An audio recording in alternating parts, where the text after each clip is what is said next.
Olá a todos e a todas. Meu nome é Patrícia, eu sou bolsista de pós-doutorado júnior do CNPq e hoje, junto com a professora Marilei, da Universidade Estadual de Ponta Grossa, vamos apresentar esse seminário intitulado Por que ensinar Química Verde? Inicialmente, vamos destacar alguns acontecimentos que contribuíram para a imersão da Química Verde. A publicação do livro Primavera Silenciosa, em 1962. Essa publicação chamou bastante atenção da sociedade ao problema do uso de pesticidas agrícolas de longa ação residual, como, por exemplo, o DDT. O DDT é uma substância química sintética muito nociva à saúde e ao meio ambiente. Destacamos também os anos entre 1970 e 1980, que foram muito representativos para a indústria química. Nesse período, aconteceu acidentes com grandes proporções, em 1976 em Seveso, na Itália, e 1984 em Bhopal, na Índia. Esses acidentes aconteceram devido a problemas na segurança química, nas indústrias que atuavam nessas localidades. Em Bhopal, por exemplo, houve o vazamento de um gás muito tóxico chamado isocianato de metila. Então, essas informações mostram como é importante pensar na segurança no que se refere aos processos químicos e dos trabalhadores da indústria. Aqui já começa a aparecer alguns elementos que a química verde aborda, como a segurança dos processos químicos e a saúde das pessoas que lidam com as substâncias químicas. Então, a química verde ela tem essa preocupação com a saúde e o meio ambiente, sem desconsiderar a importância da indústria química. Aqui destacamos a década de 1990, onde aconteceram vários eventos que também contribuíram para a imersão da química verde. Em 1990, o Congresso dos Estados Unidos aprova a Lei de Prevenção da Poluição. Foi a primeira e única lei focada na prevenção da poluição, ao invés do típico tratamento e remediação. Em 1991, a Agência de Proteção Ambiental, EPA, na sigla em inglês, lançou um programa que tinha como objetivo financiar projetos de pesquisa que incluíssem a prevenção da poluição em suas sínteses. Em 1995, o governo dos Estados Unidos instituiu um programa que tinha como objetivo premiar pessoas e empresas que buscassem incluir a redução da poluição em seus processos. Em 1997, nós temos a criação do Instituto de Química Verde. Aí o PAC organiza sua primeira conferência internacional em Química Verde em Veneza. Em 1998, nós temos a publicação do livro Green Chemistry, e também destacamos aqui 2001, onde a UPAC organiza um workshop sobre educação em Química Verde. Então, por definição, Química Verde é o planejamento, desenvolvimento e aplicação de processos e produtos que sejam pouco nocivos ou inofensivos à saúde e ao ambiente.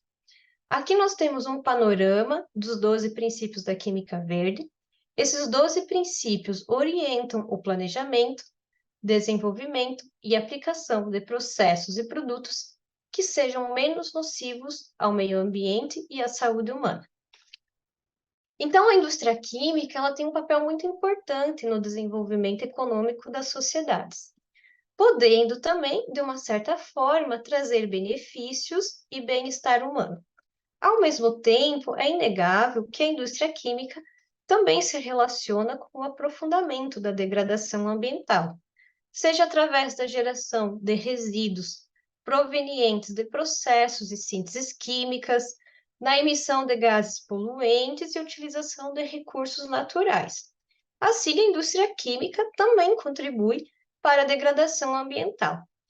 Considerando esse contexto, a química verde vem se destacando como uma alternativa para o desenvolvimento de processos e sínteses químicas que sejam menos nocivas ao meio ambiente e à saúde. A partir dessas considerações, se mostra pertinente a problematização da finitude dos recursos naturais e de que forma a ação humana se relaciona com a exploração desses recursos. Destacamos aqui um estudo científico que determinou os 9 limites do planeta. Esses 9 limites são essenciais para manter a estabilidade do planeta, e dentre esses 9, nós já ultrapassamos 4, que são mudanças climáticas, perda de biodiversidade e extinção de espécies, mudanças de uso do solo e fluxos bioquímicos. Para aprofundar o tema, sugerimos assistir o vídeo do professor Carlos Alberto Marques, coordenador do GIEC, Grupo de Investigação no Ensino de Química. Nesse vídeo, o professor Carlos Alberto fala sobre sustentabilidade e explica que limites planetários são esses, aprofundando sobre o tema. Vamos destacar aqui as mudanças climáticas.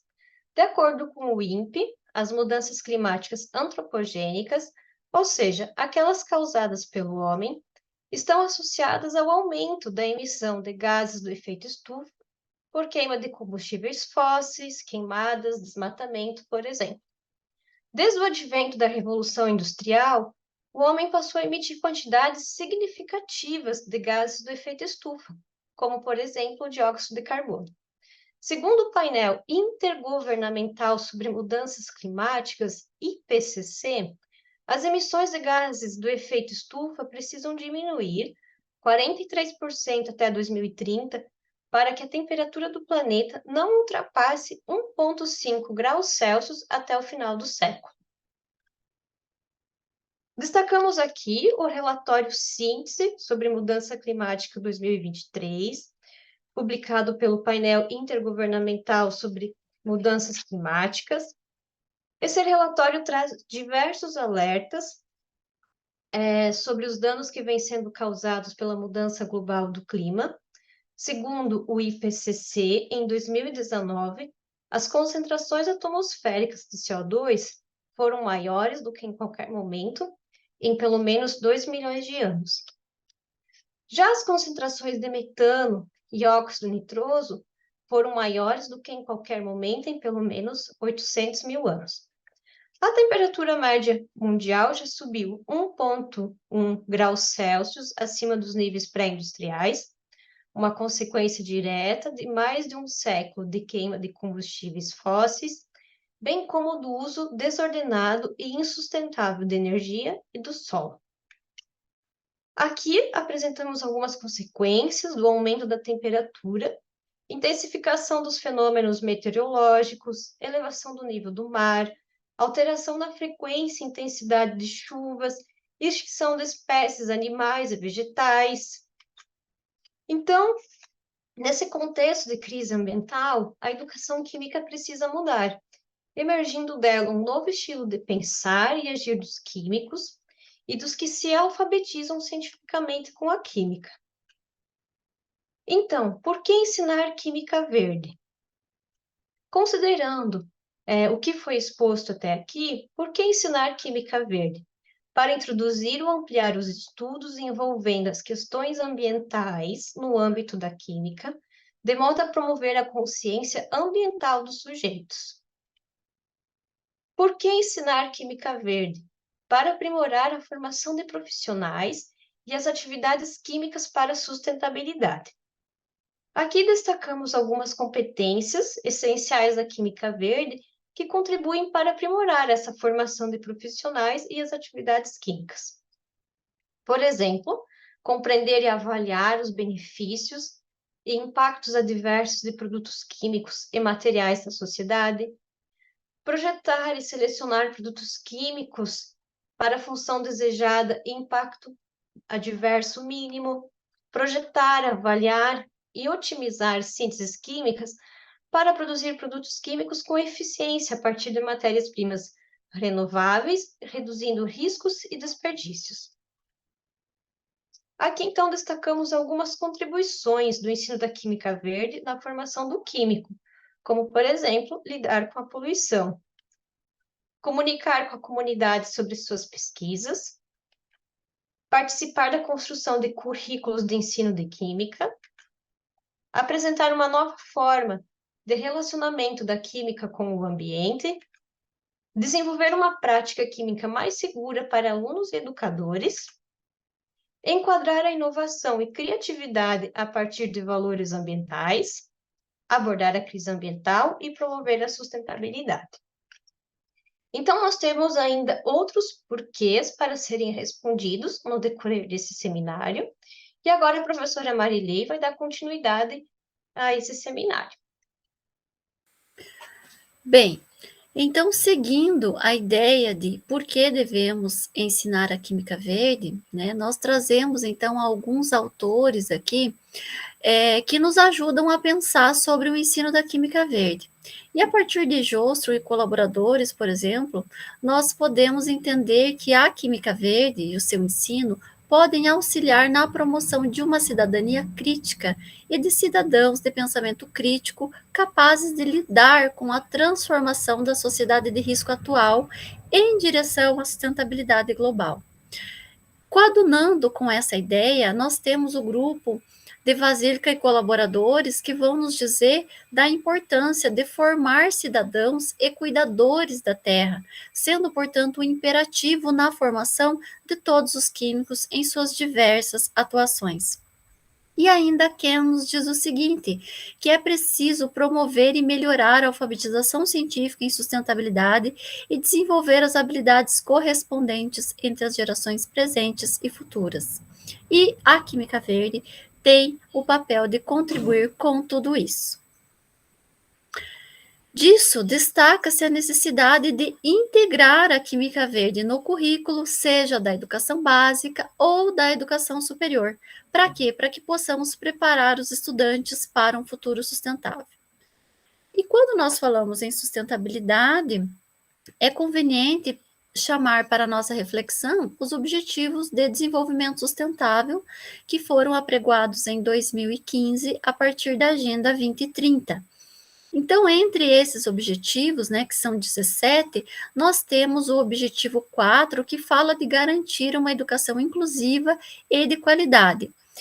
E na meta 4.7 desse objetivo, nós temos aqui preconizado que até 2030 é necessário garantir que todos os alunos adquiram conhecimentos e habilidades necessárias para promover o desenvolvimento sustentável.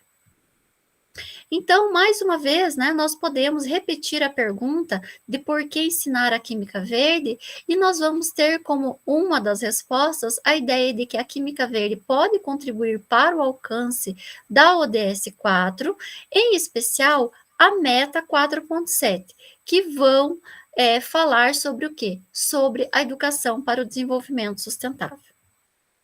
Ainda cabe chamar para nossa reflexão, né, a Base Nacional Curricular, que está orientada sobre 10 competências gerais que devem ser desenvolvidas ao longo da educação básica, na qual nós temos aqui na competência 7 e na competência 10, um apelo direto à educação para a sustentabilidade.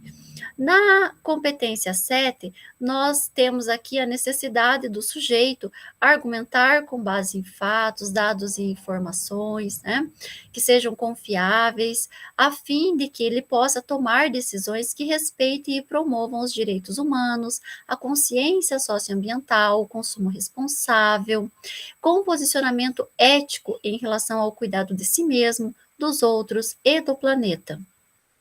Na competência 10, mais uma vez, se solicita que o indivíduo seja capaz de ter um agir pessoal e coletivamente que o possibilite tomar decisões com base em princípios éticos, democráticos, inclusivos, sustentáveis e solidários. Igualmente, nas competências específicas de ciências de natureza, nós temos aqui, mais uma vez, em vários momentos, o apelo à formação para o desenvolvimento sustentável e à sustentabilidade. E nós quisemos trazer, então, para vocês alguns exemplos da inserção da química verde no currículo. Para isso, tomamos, então, como base as orientações curriculares dos estados de Santa Catarina e do Paraná. Neste caso aqui, no currículo base do ensino médio do território catarinense, nós temos entre os objetos de conhecimento a referência aqui à química verde, né, como desses objetos de conhecimento necessários nessa fase educacional. Igualmente, aqui temos, mais uma vez, a chamada da química verde como objeto de conhecimento, mas aqui já com os seus 12 princípios, né? Com ênfase, então, numa abordagem CTSA aplicada ao ensino da química verde e ainda o uso de experimentações, né? De atividades experimentais vinculadas à química verde. No referencial curricular do Paraná, mais uma vez, nós temos uma menção explícita solicitando, então, o desenvolvimento de pensamento crítico a respeito de como melhorar a qualidade de vida da sociedade de maneira sustentável, aplicando, por exemplo, os 12 princípios da química verde. Também entre os objetivos de aprendizagem, mais uma vez, nós temos a presença dos 12 princípios, aqui se relacionando, então, com a necessidade de pensar novas rotas sintéticas e também a redução do uso de reagentes e solventes. E ainda gostaríamos de salientar com vocês um outro movimento, que é o movimento Química pós 2022, surgida dentro da Sociedade Brasileira de Química, e cujo movimento tem como principal objetivo produzir contribuições da química para a sustentabilidade e a soberania no Brasil. Esse movimento ele surgiu a partir de um grupo de trabalho criado em 2021, que ficou encarregado de construir um plano de ação que eles denominaram de Química e seus atores para um Brasil sustentável e soberano, considerando o período de 2022 a 2050. Então, esse grupo de trabalho fez toda uma investigação junto a pessoas pertencentes às universidades, à indústria, ao terceiro setor e outras organizações, a fim de tentar encontrar elementos comuns que os ajudassem a construir esse plano de ação para esse período de 2022 a 2050. E chegaram, então, aqui a esse plano organizado em 2 grandes objetivos, chamados OQDS 1 e OQDS 2, né, em referência, então, aos Objetivos para o Desenvolvimento Sustentável, sendo que na OQDS 1, nós temos a referência direta da necessidade de promover a sustentabilidade através da química na educação básica, né? E na OQDS 2, a necessidade de promover a sustentabilidade através de ciência, tecnologia, educação em química na indústria e na universidade. Quando nós olhamos para o QDS 1, que diz respeito à educação básica, nós vemos que ele está desdobrado em 3 eixos, sendo que no primeiro eixo, o foco, então, é o professor de química, que deve ser um protagonista para um mundo mais sustentável. Então, nesse caso, né, as ações desse eixo, elas estão focadas sobre o professor e a sua formação, para que eles possam levar esse conhecimento sobre sustentabilidade para a escola. No eixo 2, tem o foco sobre a escola, sobre a sala de aula, né, como esse espaço especial para a química e a sustentabilidade. E aqui a ideia do eixo é propor e implementar atividades, cursos, novos materiais que possam ser utilizados, então, em sala de aula, na educação básica, promovendo a química e a sustentabilidade. E no eixo 3, pensa-se sobre a escola, sendo capaz, então, de propor projetos que alcancem a sociedade. Então, aqui o foco está, né, em colocar a escola como esse espaço central de desenvolvimento de projetos de sustentabilidade que envolvam alunos e comunidade para a solução de problemas locais. Tanto a UQDS-1 quanto a UQDS-2, ela congrega alguns desafios que são direcionadores, certo? E coloca-se, então, como exemplo e desafios alguns temas, né, que estão elencados aqui, como captura e uso de dióxido de carbono, reaproveitamento de resíduos, eficiência energética, materiais inteligentes, a bioeconomia, tudo isso podendo e devendo ser tratado tanto num dos objetivos quanto em outro, ou seja, tanto dentro da educação básica quanto dentro das universidades e da indústria. Bem, dessa maneira, nós esperamos ter contribuído para a sua compreensão acerca de por que é importante ensinar a química verde. Obrigada.